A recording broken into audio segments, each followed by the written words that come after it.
میرا نام فوزیہ ہے اور میں ایک لوور مڈل کلاس فیملی سے تعلق رکھتی ہوں۔ بی اے کے بعد میری شادی ہو گئی تھی۔ میرے شوہر کام کے سلسلے میں کراچی ہوتے ہیں۔ گھر پر میری نندوں اور ساس کا راج ہے۔ میری بہت کوشش کے باوجود وہ کبھی بھی مجھ سے خوش نہیں رہ سکیں اور انہیں ہمیشہ مجھ سے گلے ہی رہے۔ میرے اور ساس کے درمیان چپکلش کی بنیادی وجہ میری ایک شادی شدہ نند تھی، جس کا دل سسرال میں کم اور میکے میں زیادہ لگتا تھا۔ میرے گھر کا ماحول خراب کرنے میں اسی کا ہاتھ تھا۔ جب میرا شوہر مہینے بعد گھر آتا تو رات کے 2 بجے تک ماں اور بہنوں کے ساتھ بیٹھا گپے لگاتا رہتا۔ صبح کے قریب میرے پاس آتا اور آ کر سو جاتا۔ میں اندر ہی اندر کرتی رہتی۔ دن چڑھے سو کر اٹھتا کہ مہینے بھر کی تھکن اتارنی ہے۔ میری کوئی اولاد نہیں تھی۔ میں سارا دن کولہو کے بیل کی طرح کاموں میں لگی رہتی تھی۔ مجھ سے کوئی بھی خوش نہیں تھا۔ سبھی کو میں بری لگتی تھی۔ وجہ مجھے معلوم نہیں ہو سکی تھی۔ ایک دن میں نے کسی بابا جی کے کہنے پر جنات قابو کر لیے۔ وہ میرا سارا کام کرتے اور میں آرام کرتی۔ ساس کو معلوم نہیں تھا۔ جب علم ہوا تو وہ مجھے مارنے بھاگی تھی، مگر جنات نے… میرا نام فوزیہ ہے اور میں ایک غریب گھرانے سے تعلق رکھتی ہوں۔ ہم 5 بہن بھائی ہیں۔ ابو مزدوری کرتے تھے اور جس دن دہاڑی لگ جاتی تو 2 وقت کا کھانا نصیب ہو جاتا، ورنہ 1 وقت کا فاقہ کرنا پڑتا۔ امی نے کچھ اپنی کفایت شعاری کی عادت سے اور کچھ سلائی کر کے ہمیں پالا۔ گھر میں رزق کی تنگی تھی۔ امی چاہتی تھیں کہ ان کی اولاد پڑھ لکھ کر اچھے عہدوں پر جاب کرے۔ شاید ایسا ممکن ہو بھی جاتا اگر میرے بھائی ذرا سے محنتی ہوتے تو۔ اللہ جانے انہیں بیٹا ہونے کا اتنا زوم کیوں تھا۔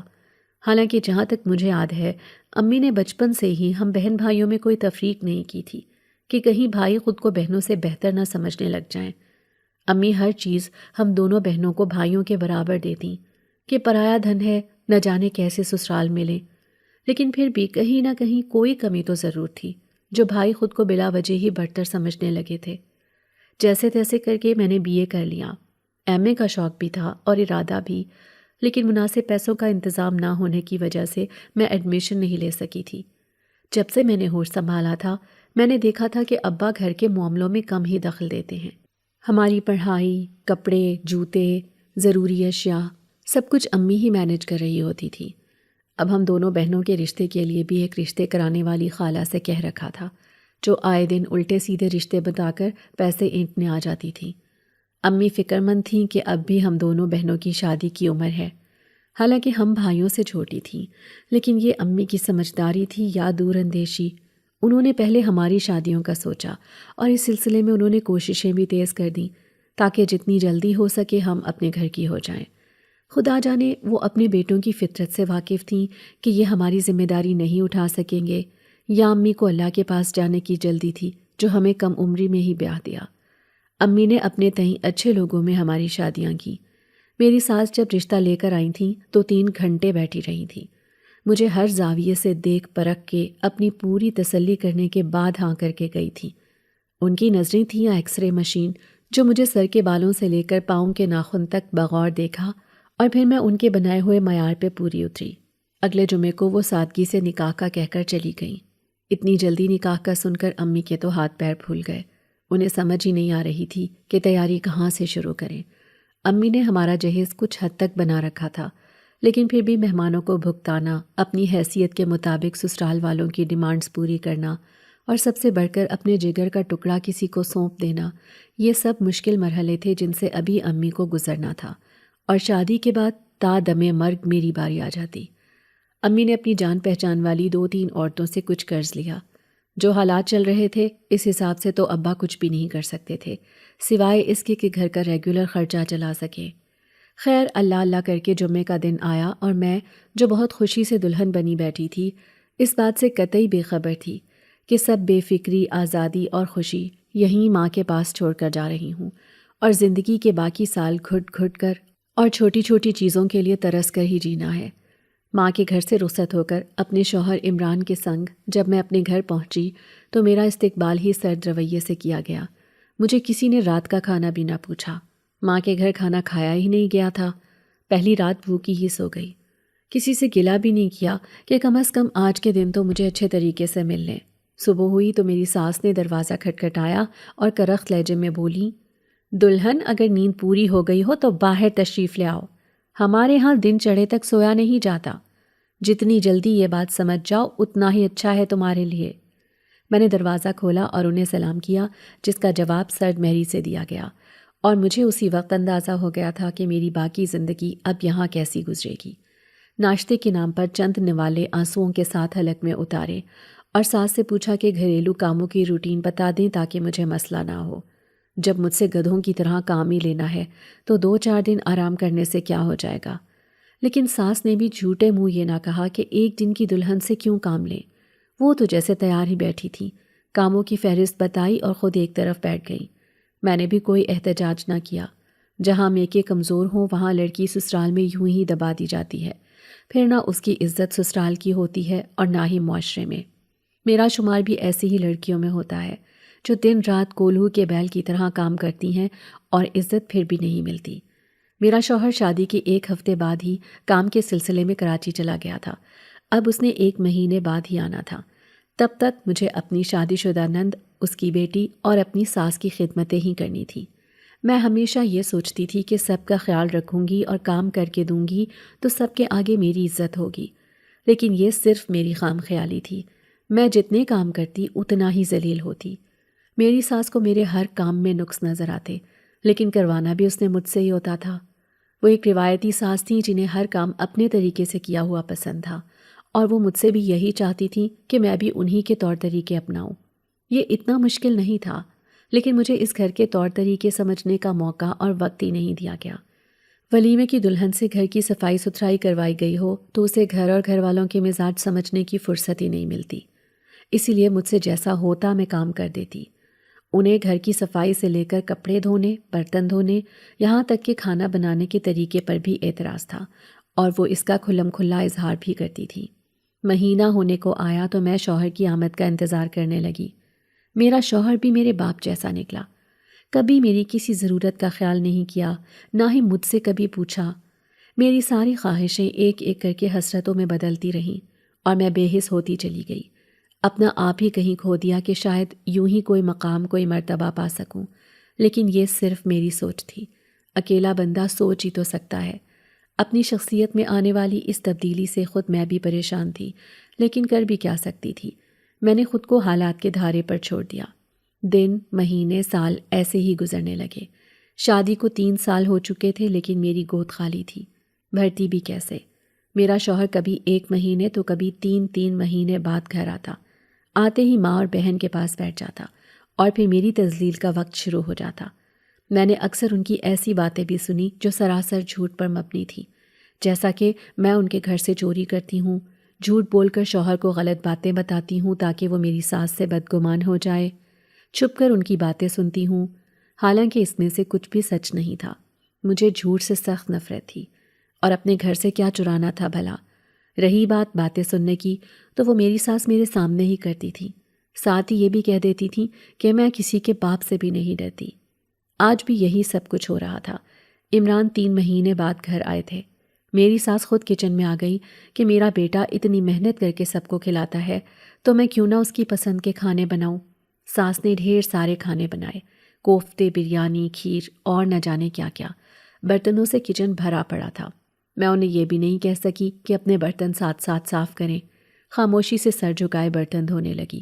ساس تو پھر بھی شروع ہو گئی کہ مفت کی روٹیاں توڑنا کوئی تم سے سیکھے۔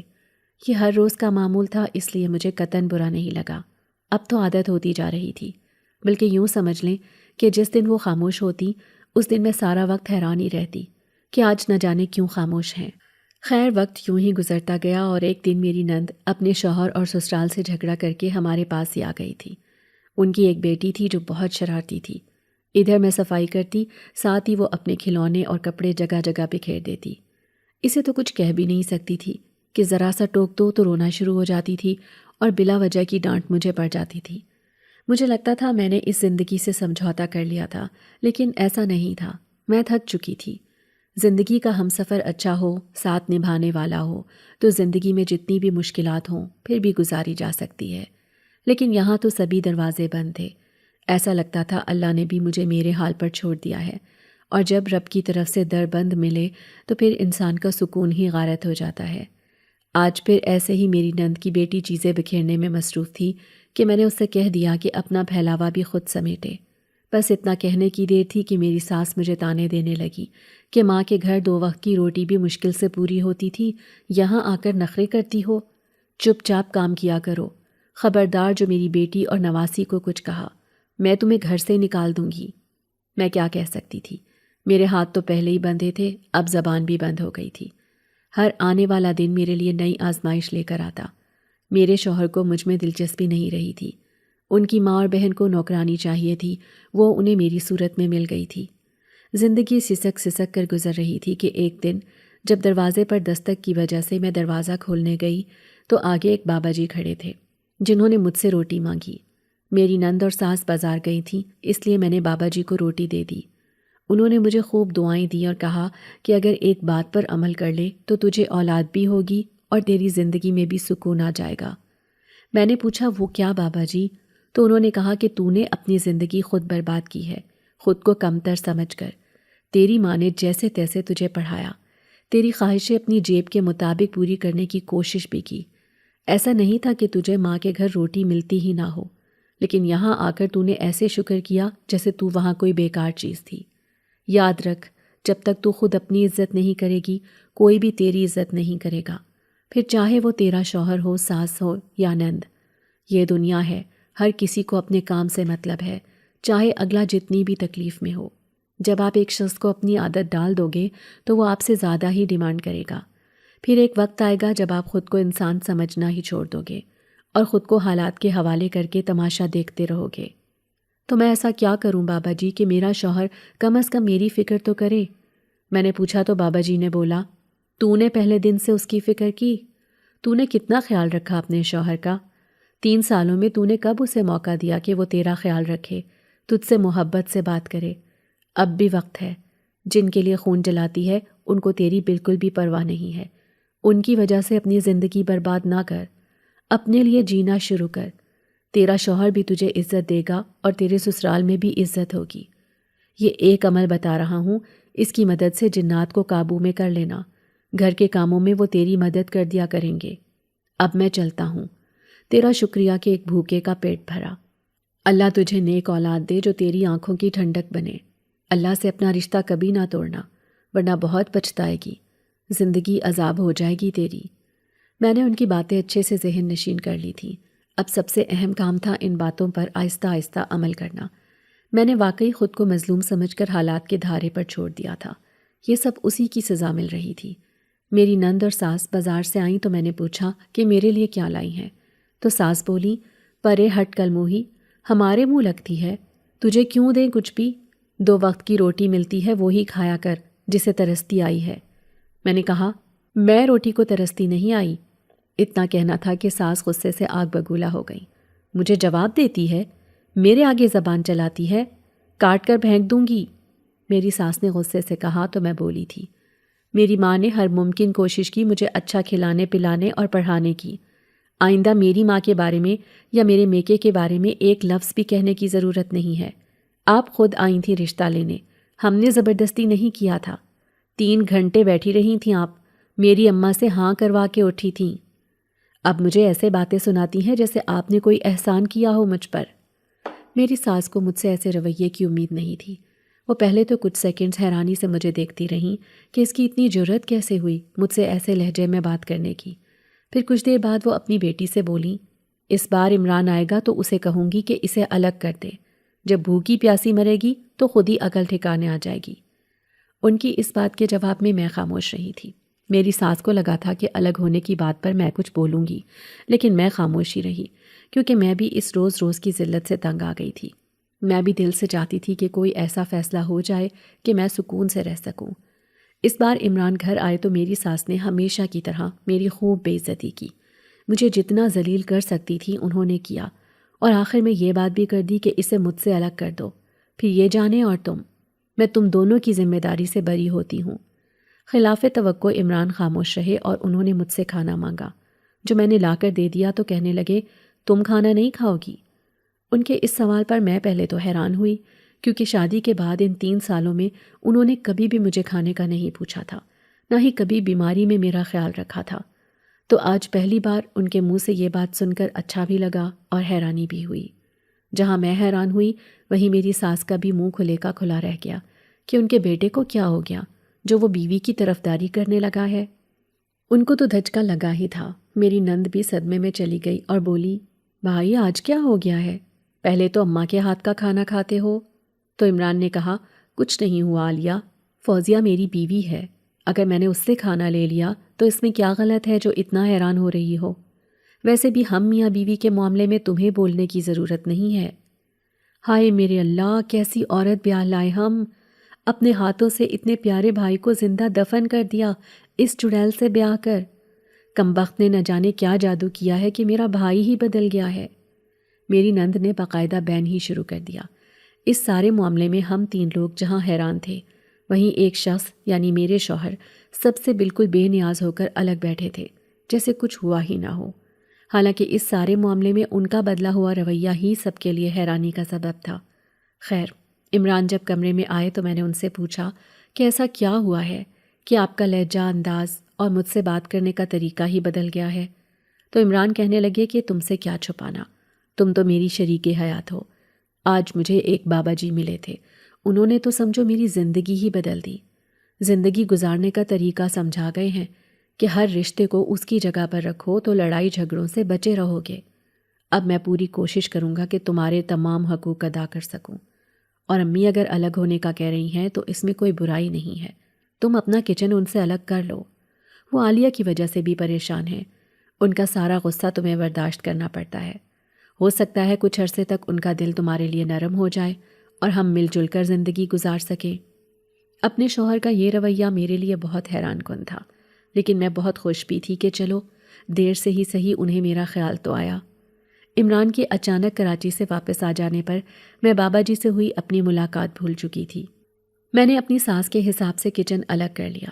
مجھے لگا میرے مسائل حل ہو جائیں گے، لیکن میرے مسائل میں تو اضافہ ہو چکا تھا۔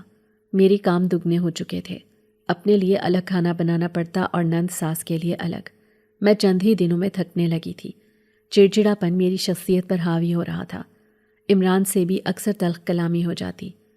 مجھے معلوم نہ تھا کہ اس قدر تھکاوٹ اور چڑچڑے پن کی وجہ وہ ننھا مہمان ہے جو میرے وجود کا حصہ بنتا جا رہا ہے۔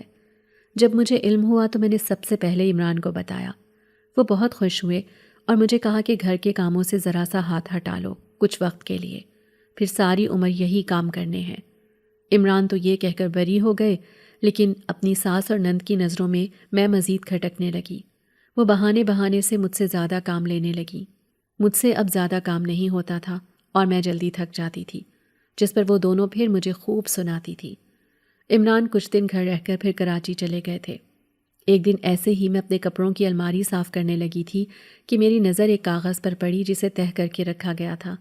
جب میں نے اسے کھولا تو میں بہت خوش ہوئی، کیونکہ یہ وہی کاغذ تھا جو مجھے بابا جی نے دیا تھا کہ جب بھی ضرورت پڑے تو اس پر لکھے الفاظ دہرا لینا، تمہاری مدد کے لیے جنات آ جائیں گے۔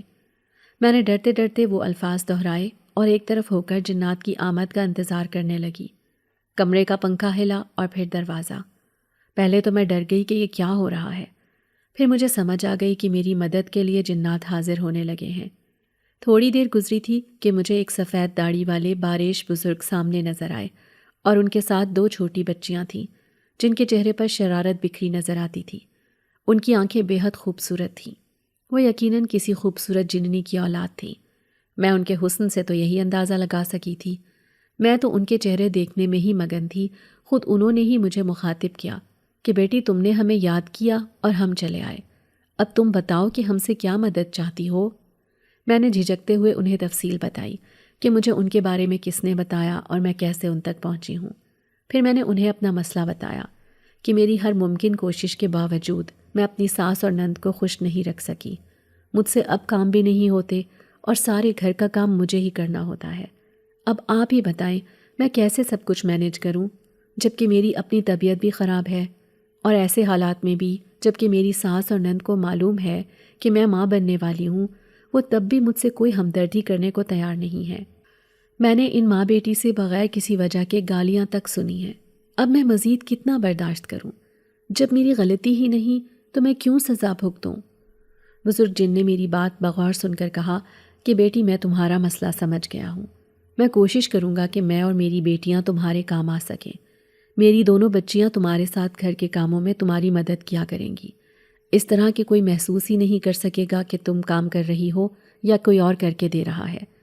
رہی بات میری، تو میں کوشش کروں گا کہ تمہاری ساس اور نند کو سیدھے راستے پر لا سکوں، لیکن اس سب سے پہلے میری ایک نصیحت ہے اور اسے کبھی بھی مت بھولنا کہ نماز کبھی مت چھوڑنا۔ اللہ سے تمہارا تعلق جتنا مضبوط ہوگا تم اتنی ہی مضبوط ہوگی، اور پھر ان لوگوں کے رویے بھی تمہیں تکلیف نہیں دیں گے، کیونکہ پھر تم صلے کی توقع اپنے اللہ سے رکھو گی۔ مجھے بزرگ جن کی بات سمجھ میں آ گئی تھی۔ میں نے اسی وقت وضو کیا اور شکرانے کے نوافل ادا کیے کہ میرے رب کا فضل ہوا اور میرے شوہر راہ راست پر آ گئے۔ میرے لیے تو زندگی کی سب سے بڑی خوشی ہی یہ تھی کہ میرا شوہر مجھ سے بات کرے اور میرا خیال رکھے۔ پھر میں کیوں بھول گئی کہ یہ میرے رب کا ہی تو کرم ہوا ہے جو عمران کی کایا پلٹ گئی، ورنہ میں تو نا امید ہو چکی تھی۔ پھر ایک اور اللہ تعالیٰ کا بڑا فضل یہ تھا کہ اللہ مجھے اولاد جیسی نعمت سے نواز رہا تھا، ورنہ شادی کو 3 سال گزر گئے تھے اور دور دور تک کسی خوشخبری کا امکان نہیں تھا۔ تو یہ بھی تو اللہ کا فضل ہی تھا جسے میں بھول چکی تھی۔ میں نے بزرگ جن سے وعدہ کیا کہ اب میں پوری کوشش کروں گی کہ میری کوئی نماز نہ چھوٹے۔ انہوں نے اپنی دونوں بچیوں کے ذمے کام لگا دیے اور مجھے سمجھا دیا کہ مجھے کس وقت کیا کرنا ہے۔ اب ہونے یہ لگا تھا کہ میں کچن میں موجود ہوتی تھی، لیکن کام وہ دونوں چھوٹی جنزادیاں کرتی تھیں۔ یوں میرا وقت بھی اچھا گزر جاتا اور میں تھکتی بھی نہیں تھی۔ میں نے اللہ کے ساتھ اپنا تعلق مضبوط کرنا شروع کر دیا تھا۔ شروع میں نماز مشکل لگتی تھی، فجر اکثر قضا ہو جاتی تھی اور سارا دن اسی دکھ میں گزرتا تھا کہ نماز رہ گئی۔ میرے کام اب جلدی جلدی ہونے لگے تھے اور مزے کی بات یہ تھی کہ میں تھکتی بھی نہیں تھی۔ میری ساس اور نند بھی حیران تھیں کہ اس میں اتنی پھرتی کہاں سے آ گئی کہ برتنوں کا وہ ڈھیر جو یہ پہلے 1 گھنٹے میں دھوتی تھی اب 15-20 منٹ میں دھو کر کچن سے باہر آ جاتی ہے اور تھکتی بھی نہیں ہے۔ یہی معاملہ گھر کے باقی کاموں کے ساتھ بھی تھا۔ جنزادیاں میرے علاوہ کسی کو نظر بھی نہیں آتی تھی۔ یہ بھی ایک طرح سے اطمینان ہی تھا، کیونکہ اگر میری ساس یا نند کو پتہ چل جاتا تو انہوں نے تو میری زندگی اجیرن کر دینی تھی۔ لیکن یہ سب کچھ زیادہ دن تک نہیں چل سکا تھا، کیونکہ میری ساس کو شک ہو گیا تھا۔ ایک دن وہ کچن میں آ کر میرے پاس کھڑی ہو گئیں، میری نگرانی کرنے لگیں کہ میں بیک وقت اتنے سارے کام کیسے نمٹاتی ہوں۔ آج عمران نے بھی آنا تھا، مجھے جلدی بھی تھی اور اوپر سے میری ساس مجھ پر نظر رکھنے کے لیے آ گئی تھیں۔ میں نے جنزادیوں کو اشارہ کیا اور انہیں کام سمجھا دیا۔ برتن دھوتے وقت میں نے ہنڈیا بھی چولہے پر چڑھائی اور خود جنزادیوں کے ساتھ مل کر برتن دھونے لگ گئی۔ میں نے جس قدر تیزی سے کام نمٹائے، ساس کا حیران ہونا بنتا بھی تھا۔ پہلے تو وہ کافی دیر تک خاموش رہیں، پھر بولیں، آج کل تجھ میں اتنی ہمت کہاں سے آ گئی ہے کہ سارے کام بھی کر لیتی ہے اور اب تو مجھے جواب بھی نہیں دیتی۔ میں نے انہیں پورے اعتماد سے جواب دیا، اماں اللہ نے میری مدد کی ہے، وہی میرے لیے مددگار بھیجتا ہے۔ میں نے ڈھگے چھپے لفظوں میں بات کہہ دی تھی، لیکن مجھے اندازہ تھا کہ وہ اتنی آسانی سے یہ بات ہضم کرنے والی نہیں ہے، اور ایسا ہی ہوا تھا۔ جب عمران گھر آئے تو میری ساس پھر یہی قصہ لے کر بیٹھ گئی کہ تیری بیوی تو بہت پھرتیلی ہو گئی ہے، منٹوں میں کام نمٹا دیتی ہے، نمازیں پڑھتی رہتی ہے اور پتہ نہیں کون کون سے دم درود کرتی رہتی ہے۔ اب عمران بولے تھے کہ اچھا نہیں ہے اماں کہ بیڈ پر نہیں بیٹھی، گھر سنبھالا ہوا ہے، سارے کام کر دیتی ہے، اب تو تم کچھ خدا کا خوف کر لو، تھوڑا سا آرام اس غریب کو بھی دے دو، آخر کو یہ تمہاری ہی نسل بڑھانے جا رہی ہے۔ عمران کے منہ سے یہ بات سن کر مجھے بہت عجیب لگا تھا۔ مجھے اندازہ تھا کہ عمران اور ان کے گھر والوں کو پہلی اولاد بیٹا ہی چاہیے، لیکن یہ ایک نئی ٹینشن بن گئی تھی کہ اگر بیٹی ہوئی تو نہ جانے سب مجھ سے کیسا سلوک کریں گے۔ دن بس ایسے ہی گزر رہے تھے کہ ایک دن میری ساس نے مجھے کچن میں بیٹھے ہوئے دیکھ لیا۔ اس وقت دونوں جنزادیاں میرے حصے کے برتن دھونے میں لگی تھیں۔ میری ساس کو تو سمجھ میں نہیں آئی کہ وہ اپنا غصہ کیسے نکالیں۔ انہوں نے بغیر کچھ سوچے سمجھے مجھے گالیاں دینی شروع کر دیں اور پھر وہ بیلن پکڑ کر مجھے مارنے کو بھاگیں۔ میں اس حالت میں بھاگ بھی نہیں سکتی تھی، اس لیے وہیں کھڑے ہو کر مار کھانا بہتر سمجھا۔ اس سے پہلے کہ میری ساس مجھے مارتی، کچن کے سب برتن ہلنے لگے، دروازہ کھلنے اور بند ہونے لگا۔ ایسا لگا کہ زلزلہ آ گیا ہے۔ میری ساس ڈر کے مارے اندر کمرے کی طرف بھاگیں تاکہ میری نند اور اس کی بیٹی کو بچا سکیں، کیونکہ ان کے خیال میں یہ زلزلہ تھا، جبکہ ایسا کچھ نہیں تھا۔ جنزادیوں نے میری ساس کو ڈرانے اور کچن سے بھاگنے پر مجبور کر دیا تھا۔ اس دن تو مجھے ان دونوں جنزادیوں نے بچا لیا تھا، لیکن یہ اس مسئلے کا کوئی مستقل حل نہیں تھا۔ میں اس حوالے سے کوئی رسک نہیں لینا چاہتی تھی۔ میں نے عمران سے بات کی کہ ایسے اماں نے مجھے آگے بڑھ کر مارنے کی کوشش کی ہے، میں بھلا اس حالت میں مار کھا سکتی ہوں؟ انہیں بتانا اس لیے بھی ضروری تھا کہ وہ اپنی اولاد کے لیے بہت خوش تھے۔ اگر کل والی مار سے مجھے کچھ ہو جاتا تو میں ان کی اولاد کی ذمہ داری کیسے لے سکتی تھی؟ میں نے ان سے کچھ نہیں چھپایا اور جنزادیوں اور ان کے بزرگ باپ کے بارے میں بھی سب کچھ واضح الفاظ میں بتا دیا۔ عمران پہلے تو کافی حیران ہوئے کیونکہ وہ جنات پر کم ہی یقین رکھتے تھے، لیکن پھر میری وجہ سے انہوں نے اعتبار کر لیا کہ اگر جنات میری مدد کرتے ہیں تو ہو سکتا ہے یہی بات ہو۔ اس دن کے بعد میری ساس نے میرے کاموں میں دخل دینا چھوڑ دیا، بلکہ انہوں نے آہستہ آہستہ گھر کے تمام معاملات اپنے ہاتھ میں لے لیے۔ ہر روح اپنا رزق لے کر آتی ہے۔ شاید یہی وجہ تھی کہ عمران کی تنخواہ بھی زیادہ ہو گئی تھی۔ اماں نے مجھ سے پوچھ کر گھریلو کام کاج کے لیے ایک عورت کا بندوبست بھی کر دیا۔ میں چونکہ اب اس طرح کے کام کر بھی نہیں سکتی تھی، اسی لیے میں نے انہیں کام والی رکھنے کو کہا تھا۔ انہوں نے حیرت انگیز طور پر میری بات مان لی تھی۔ میری ساس کا رویہ دن بدن مجھ سے اچھا ہو رہا تھا۔ میری شادی کو یہ 4تھا سال تھا۔ انہوں نے کبھی بھی اتنے تحمل سے مجھ سے بات نہیں کی تھی، اسی لیے میری حیرانی بجا تھی۔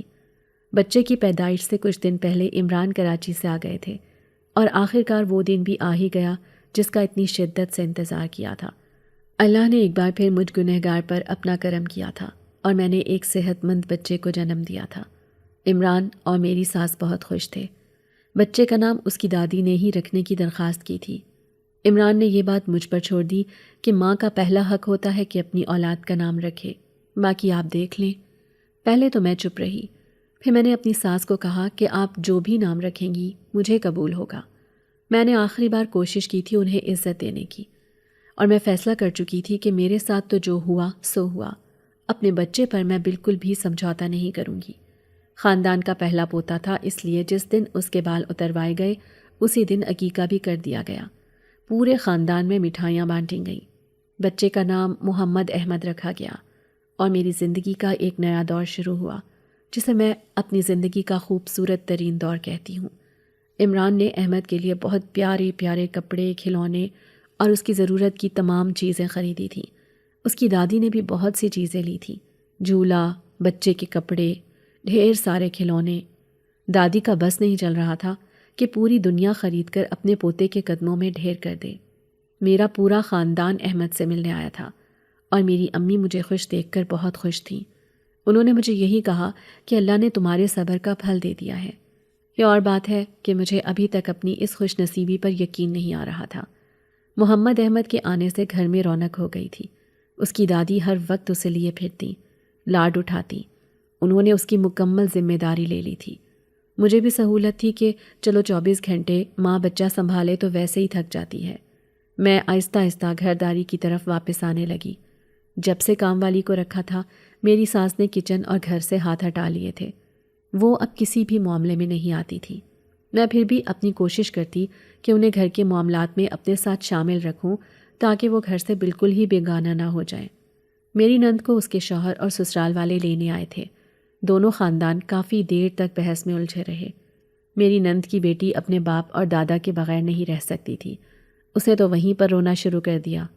4 سال کا بچہ اتنا سمجھدار تو ہوتا ہی ہے کہ اپنے والدین سمیت گھر والوں کو پہچان سکے۔ اس کی بچی کا بھی یہی معاملہ تھا، نہ ماں کے بغیر گزارا تھا، نہ ہی باپ کے بغیر رہنا چاہتی تھی۔ جس دن سے اس کے گھر والے ہو کر گئے تھے، بچی کا بخار تھا کہ اترنے کا نام ہی نہیں لے رہا تھا۔ آج بھی رات کو دیر تک اس کے رونے کی آوازیں میرے کمرے تک آتی رہی تھیں۔ میں اس کے معاملے میں بولنا نہیں چاہتی تھی کیونکہ میں اپنی نند کی فطرت سے واقف تھی۔ میں اسے سمجھانا چاہتی تھی کہ چھوٹی چھوٹی باتوں پر روٹ کر میکے نہیں آیا کرتے، ورنہ گھر برباد ہو جاتے ہیں اور بچے رل جاتے ہیں۔ میں اسے اپنی مثال دینا چاہتی تھی کہ تمہارے سامنے 4 سال سب کچھ برداشت کیا ہے، گالم گلوچ سے لے کر مار پیٹ تک، لیکن میں یہ سب باتیں اس سے نہیں کر سکی تھی کیونکہ مجھ میں اس سے لڑنے کی ہمت نہیں تھی۔ ویسے بھی میرے اور میری ساس کے تعلقات اتنی مشکل سے تو بہتر ہوئے تھے۔ میں اس لیے بھی ڈرتی تھی کہ کہیں میں نند کو سمجھانے لگوں اور ہمارے اپنے گھر کا نظام ہی درہم برہم ہو جائے، اور اس لیے بھی کہ کہیں وہ یہ نہ سوچنے لگے کہ بھابھی پر میں بھاری ہوں۔ کچھ دن میری نند کا یہ معاملہ مزید لٹک گیا، لیکن اب بچی اپنی ماں سے باغی ہو رہی تھی۔ وہ ماں کی کوئی بات نہیں مانتی تھی، ہر بات میں ضد کرتی تھی، چیزیں غصے سے اٹھا کر پھینک دیتی تھی۔ ضدی تو وہ پہلے ہی بہت تھی، لاڈ پیار نے اسے بہت بگاڑ دیا تھا، لیکن اب تو وہ آؤٹ آف کنٹرول ہو رہی تھی۔ اس نے کھانا پینا بھی کم کر دیا تھا۔ اب اس کی ماں کو فکر ہوئی کہ ایسے تو بچی کی شخصیت ہی خراب ہو جائے گی، اور اگر کھانا پینا چھوڑ دیا تو کہیں کوئی مستقل بیماری نہ لگ جائے۔ اب اسے صحیح معنوں میں پریشانی لاحق ہوئی تھی، اور اس نے واپس اپنے گھر جانے کے بارے میں سوچنا شروع کیا۔ اس کی ایک وجہ شاید ہم گھر والے بھی تھے، کیونکہ ہم 4 لوگ اپنی زندگی میں خوش اور مطمئن تھے، میں، عمران، ان کی امی اور ہمارا بیٹا۔ میری نند کو اب لگنے لگا تھا کہ وہ کوئی فالتو چیز ہے جو اس گھر میں موجود ہے۔ ایک بات یہ بھی تھی کہ پوتے کے آنے کے بعد میری ساس کی ساری توجہ اپنے پوتے پر مرکوز ہو گئی تھی۔ وہ اب اپنی نواسی کو کم ہی توجہ دیتی تھی، اور اس کی ضدی اور غصیلی طبیعت کے باعث اس سے دور دور رہنے لگی تھی۔ اس لیے میری نند نے اپنی ماں سے بات کی کہ اسے ایک موقع دیا جائے اپنے گھر جانے کا اور بگڑے معاملات کو سنوارنے کا۔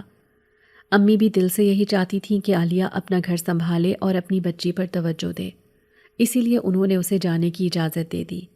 اب گھر میں، عمران، ان کی امی اور میرا بیٹا احمد رہ رہے تھے۔ میں امی سے پوچھنا چاہتی تھی کہ ایسا کیا ہوا کہ ان کا رویہ مجھ سے تبدیل ہو گیا ہے۔ آج ان کا موڈ خوشگوار دیکھ کر میں نے ہلکے پھلکے انداز میں بات چھیڑ دی تھی۔ امی جی، مجھے آپ سے ایک بات پوچھنی ہے کہ آپ کا رویہ مجھ سے ایک دم کیسے تبدیل ہو گیا ہے؟ ایسا کیا ہوا کہ آپ کی زندگی ہی بدل گئی؟ میری ساس نے ایک گہرا سانس لیا اور کہنے لگی، ہاں بیٹی، یہ بھی ایک لمبی کہانی ہے، بتاتی ہوں، ذرا احمد کو سلا لوں پہلے۔ امی نے اپنے پوتے کے سر پر شفقت سے ہاتھ پھیرا اور اسے کندھے سے لگا لیا۔ تھوڑی دیر لوری سننے کے بعد احمد وہیں سو گیا تو امی نے اسے جھولے میں لٹا دیا۔ اپنے پوتے کو سکون سے سوتا ہوا دیکھ کر امی کے چہرے پر مسکراہٹ پھیل گئی، اور پھر وہ مجھ سے مخاطب ہوئی تھیں، فوزیہ بیٹی، جب میں تمہارے گھر رشتہ لے کر گئی تھی نا، تو میں نے سوچا کہ غریب فیملی سے ہے، روب میں رکھوں گی تو ہماری خوب خدمت کرے گی۔ یوں لگتا تھا کہ میں نے اپنے اکلوتے بیٹے کے لیے مناسب رشتہ ڈھونڈ لیا ہے۔ تم پڑھی لکھی بھی تھیں اور خوبصورت بھی۔ جب رشتہ طے ہوا تو میں نے گھر آ کر اپنی جٹھانی اور دیورانی کو تمہاری تصویریں دکھائیں۔ پورے خاندان میں تمہارے مقابلے پر کوئی لڑکی نہیں تھی، خوبصورت بھی اور پڑھی لکھی بھی۔ میری شریک برادری کو اسی بات کا دکھ تھا کہ میں نے خاندان سے باہر رشتہ کیوں کیا ہے۔ میرا بیٹا عمران پڑھا لکھا تھا، اچھی جاب پر تھا، سب خاندان والے چاہتے تھے کہ میں ان کے گھر سے اپنی بہو لے کر آؤں۔ انہوں نے تمہارے خاندان کو لے کر خوب باتیں بنائیں کہ ایک غریب خاندان کے گھر میں تم نے رشتہ کر دیا۔ میں اس وقت تو خاموش رہی، لیکن ان کی یہ بات میرے دل میں بیٹھ گئی تھی۔ پھر میں جتنی بھی بار تمہارے گھر گئی، میں نے ہمیشہ تمہیں اور تمہارے گھر والوں کو کم تر سمجھا۔ میرے دل میں تمہاری عزت ختم ہوتی گئی، اور میں نے یہ سمجھنے لگی کہ میں نے تمہارا رشتہ لے کر تم پر اور تمہارے ماں باپ پر احسان کیا ہے۔ پھر میں نہ چاہتے ہوئے بھی وہ روایتی ساس بن گئی جسے اپنے ہاتھوں سے پسند کی گئی لڑکی میں بلا وجہ کیڑے نکالنے کی عادت ہوتی ہے۔ تمہارے کھانا بنانے سے لے کر برتن دھونے تک ہر کام میں مجھے برائی نظر آنے لگی۔ مجھے لگتا تھا تم سے بری عورت کوئی ہو ہی نہیں سکتی، اور میں اس وقت کو روتی تھی جب میں نے تم سے اپنے اکلوتے بیٹے کا رشتہ کیا۔ میرے وہ رشتہ دار جنہوں نے پورے خاندان میں ہمیشہ بس میری اور میری اولاد کی برائیاں کیں، ہمیشہ مجھے بدنام کیا، انہی رشتہ داروں کے کہنے میں آ کر میں نے تمہارے ساتھ برا سلوک روا رکھا۔ پھر جس دن تم نے مجھے پہلی بار جواب دیا، تب مجھے احساس ہوا کہ تم اتنی بری نہیں تھی۔ میرا تم سے خراب رویہ ضرور تمہیں برا بنا دے گا، اسی لیے میں نے آہستہ آہستہ خود کو تبدیل کرنا شروع کر دیا۔ روایتی ساس کا جو لبادہ میں نے اوڑھ رکھا تھا وہ اتار پھینکا، لیکن یہ سب اتنا آسان بھی نہیں تھا۔ میں نے کوشش کر کے تمہارے ساتھ حسن سلوک کرنا شروع کیا۔ انہی دنوں میں تمہارے شوہر یعنی میرے بیٹے کے رویے میں بھی تبدیلی آنا شروع ہو گئیں۔ پھر اللہ نے تمہیں خوشخبری بھی دے دی۔ بس یہ سب میرے رویے میں نرمی لانے اور ایک اچھا انسان بننے میں میری مدد کرنے کے لیے کافی تھا۔ میں اپنی ساس کی باتیں سن کر مطمئن ہو گئی تھی۔ ہم سب بہت اچھی اور مطمئن زندگی گزار رہے تھے۔ بس کبھی کبھار دل میں یہ خیال آتا تھا کہ یہ سب کچھ کہیں کوئی خواب تو نہیں ہے، کیونکہ میں نے ان 4 سالوں میں اتنی تکلیفیں دیکھ لی تھیں کہ اب خوشی کو دل سے محسوس کرنا بھی مشکل ہی لگتا تھا۔ ایک دن وہی بزرگ جن اپنی دونوں جنزادی بیٹیوں کے ساتھ میرے پاس آئے اور مجھے کہا کہ بیٹی، اب تمہارے ساتھ تمہارے سسرال والوں کا رویہ بہتر ہو گیا ہے۔ ویسے بھی ہمارا قبیلہ یہاں سے دور ایک علاقے میں ہجرت کر کے جا رہا ہے، تو ہمارا یہاں رہنا مشکل ہو جائے گا۔ اب تمہیں اپنا گھر خود چلانا پڑے گا۔ اور آخری ایک بات یہ کہ کیا تمہارے شوہر کا دماغ اب درست ہے یا نہیں؟ اسے سیدھا کرنے کے لیے بہت جتن کرنا پڑے تھے ہمیں۔ بزرگ جن نے کہا تو میں حیرانی سے انہیں دیکھنے لگی کہ عمران کو راہ راست پر لانے کے لیے بزرگ جن نے کیسے مدد کی تھی۔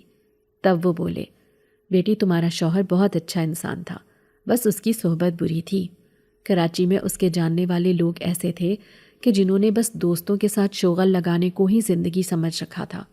گھر اور گھر والوں کی ذمہ داری اٹھانا انہیں نہیں آتا تھا، اسی لیے یہ سارا گروہ پوری رات آوارہ گردی کرتا، چیلنج کے نام پر لوگوں کے موبائل اور پرس چھین کر بھاگ جاتے تھے۔ اور ان سب کاموں میں تمہارا شوہر سرِ فہرست تھا، جسے یہ بھی پرواہ نہیں تھی کہ اس کے ساتھ کسی کی زندگی وابستہ ہے۔ بس اسی لیے اسے سیدھا کرنا ضروری ہو گیا تھا۔ اب اگر وہ خود بتائے کہ اس کے ساتھ کیا ہوا تھا تو زیادہ بہتر ہے، کیونکہ ہم بتائیں گے تو کہیں تم برا نہ مان جاؤ کہ میرے شوہر کے ساتھ ایسا سلوک کیوں کیا۔ یہ کہتے ہوئے بزرگ جن ہلکا سا مسکرائے تھے۔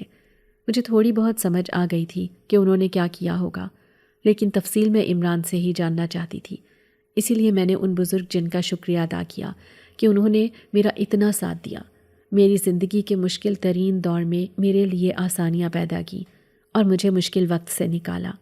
میں نے ان سے کہا کہ آپ نے اور آپ کی بیٹیوں نے مجھے زندگی کے تنہا دور میں سہارا دیا اور میرے لیے امید کی کرن ثابت ہوئے۔ میں آپ لوگوں کا یہ احسان کبھی نہیں بھلا سکتی۔ آپ لوگ ہمیشہ میری دعاؤں میں رہیں گے۔ بزرگ جن نے مجھ سے اجازت لی اور رخصت ہو گئے۔ ان کے جانے کے بعد میں نے نوافل ادا کیے اور اللہ کا شکر ادا کیا جس نے مجھے اندھیروں سے نکال کر روشنی عطا کی۔ اپنی پوری زندگی کے بارے میں سوچنے لگی کہ کیسے ماں کے گھر میں زندگی گزاری اور شادی کے بعد کیسے حالات رہے۔ انہی سوچوں میں گم تھی کہ آنکھ لگ گئی۔ نہ جانے کتنے ہی گھنٹے بے سد سوتی رہی۔ جب آنکھ کھولی تو احمد میرے پہلو میں نہیں تھا۔ میں گھبرا کر اٹھی تو سارے گھر میں دیکھا، نہ تو امی نظر آئیں اور نہ ہی احمد۔ دل میں ہزاروں وسوسے آنے لگے، طرح طرح کے خیالوں نے جکڑ لیا۔ مجھے کچھ سمجھ نہیں آ رہی تھی کہ یہ ہوا کیا ہے۔ کئی گھنٹے ایسے ہی گزر گئے۔ اچانک گھر کا دروازہ کھلا تو سامنے احمد، اس کی دادو اور عمران کھڑے تھے۔ میں روتے ہوئے امی کے گلے لگی اور ان سے پوچھا کہ وہ احمد کو کہاں لے کر گئی تھیں، تو امی کہنے لگیں کہ تم سوئی ہوئی تھی اور بہت گہری نیند میں تھی، ہم نے تمہیں جگانا مناسب نہیں سمجھا۔ عمران کراچی سے آیا تو ہم سب مل کر عالیہ کے گھر اس کو ملنے چلے گئے تھے۔ وہ اپنے گھر میں ماشاءاللہ بہت خوش تھی۔ اس کی ساس سسر نے ہماری بہت آؤ بھگت کی اور خوب گپ شپ کی۔ باتوں میں پتہ ہی نہیں چلا کہ اتنی دیر ہو گئی۔ بس یہ ساری بات تھی۔ تم تو خامخواہ پریشان ہو رہی تھی۔ رات کا کھانا میں تو نہیں کھاؤں گی، تم اپنے اور عمران کے لیے بنا لو۔ عمران احمد کے ساتھ کھیل رہے تھے۔ میں کھانا بنانے کے لیے کچن میں چلی گئی۔ امی سونے کے لیے اپنے کمرے میں چلی گئی تھی۔ میں کھانا لے کر لاؤنج میں آ گئی اور عمران کے پاس بیٹھ گئی۔ وہ کھانا کھانے لگے تو میں نے ان سے کہا کہ آپ سے ایک بات پوچھوں، برا تو نہیں مانیں گے؟ عمران کہنے لگے کہ ہاں ضرور پوچھو، ایسی کیا بات ہے کہ تمہیں اجازت لینی پڑ رہی ہے؟ میں نے پوچھا ایسا کیا ہوا تھا آپ کی لائف میں کہ آپ مکمل طور پر بدل گئے؟ تو وہ کہنے لگے کہ بات تھوڑی طویل ہے اور عجیب بھی، شاید تمہیں یقین نہ آئے، لیکن میں بہت غیر ذمہ دار اور عیاش قسم کا انسان تھا۔ دوستوں کی محفلیں سجانے والا، ہر بات کو شغل میں اڑا دینے والا، جس کے نزدیک زندگی بس یہی موج مستی اور ہنسی مذاق کا نام تھی۔ میری طبیعت میں سنجیدگی بالکل بھی نہیں تھی۔ شادی کے بعد بھی میں ایسا ہی رہا۔ پھر ایک دن ایسا ہوا کہ میری کایا ہی پلٹ گئی۔ میں شوقیہ موبائل چھینا کرتا تھا۔ یہ ہماری گینگ کا مشترکہ منصوبہ تھا۔ چیلنج دیے جاتے تھے روزانہ کی بنیاد پر۔ ایسا ہی ایک چیلنج اس دن مجھے دیا گیا تھا۔ میں نے ایک بزرگ آدمی کا موبائل چھینا تو مجھے ایک زوردار تھپڑ پڑا تھا جس نے ایک لمحے کے لیے میرے حواس گم کر دیے تھے۔ جب میرے حواس تھوڑے سے بحال ہوئے تو میں نے خود کو ان بزرگ آدمی کا پیچھا کرتے ہوئے دیکھا۔ میں محسوس کر رہا تھا کہ میرا اپنا جسم میرے اختیار میں نہیں ہے۔ میں ان بزرگ کے پیچھے نہیں جانا چاہتا تھا، لیکن مجبور تھا، اس طرح کہ میرا دماغ میرے اپنے کنٹرول میں نہیں تھا۔ وہ بزرگ چلتے جا رہے تھے اور میں ان کے پیچھے پیچھے۔ آبادی سے قدرے دور ایک درخت کے نیچے وہ بزرگ رک گئے۔ وہ وہاں کھڑے ہو گئے اور پلٹ کر مجھے مخاطب کیا کہ تجھے علم بھی ہے کہ تیرا اس دنیا میں آنے کا مقصد کیا ہے؟ تو زندگی کو کھیل تماشوں میں گزار رہا ہے۔ ایک نیک عورت جو تیرے نام سے جڑی ہے، اس کا کیا قصور ہے جو اس پر زندگی تنگ کر رکھی ہے تم نے؟ نیک بیوی اللہ تعالیٰ کی نعمت ہوتی ہے اور تم اس نعمت کا کفران کر رہے ہو۔ غرض یہ کہ اس بزرگ نے مجھے جھنجھوڑ کر رکھ دیا۔ پوری زندگی مجھے کسی نے ایسے نہیں سمجھایا تھا۔ زندگی جینے کا یہ کرینہ پہلی بار سمجھ میں آیا تھا۔ اس واقعے کے بعد میں جب کراچی سے آیا اور گھر کے حالات دیکھے، امی کا تمہارے ساتھ سلوک دیکھا، تو مجھے اور بھی تکلیف ہوئی اور بہت دکھ پہنچا کہ میری لاپرواہی اور غیر ذمہ داری کی سزا تمہیں مل رہی ہے۔ بس اس دن کے بعد میں نے ہر ممکن کوشش کی کہ تمہیں کوئی تکلیف نہ دوں اور اپنی ساری ذمہ داریوں کو اچھے طریقے سے سر انجام دوں۔ اپنی ذمہ داری بطور بیٹا انجام دوں، شوہر ہونے کی حیثیت سے میری کیا ذمہ داری ہے وہ دیکھوں، اور پھر جب اللہ نے ہمیں اولاد جیسی نعمت سے نواز دیا تو اب باپ ہونے کی حیثیت سے میری کیا ذمہ داریاں ہیں انہیں نبھانے کی کوشش کرتا ہوں۔ تب سے اب تک مجھ سے جس حد تک ممکن ہو میں تم سب کے سکون کے لیے کوشش کرتا ہوں۔ میرا رب گواہ ہے کہ میں بددیانت نہیں ہوں فوزیہ۔ میں اپنی زندگی سے بہت خوش اور مطمئن ہوں۔ اللہ نے مجھ جیسے گنہگار کو اتنی اچھی بیوی اور بیٹے جیسی نعمت سے نواز دیا۔ یہ کہتے ہوئے وہ مسکرائے تھے اور اپنے شوہر کی مسکراہٹ کے ساتھ میری مسکراہٹ بھی شامل ہو گئی تھی۔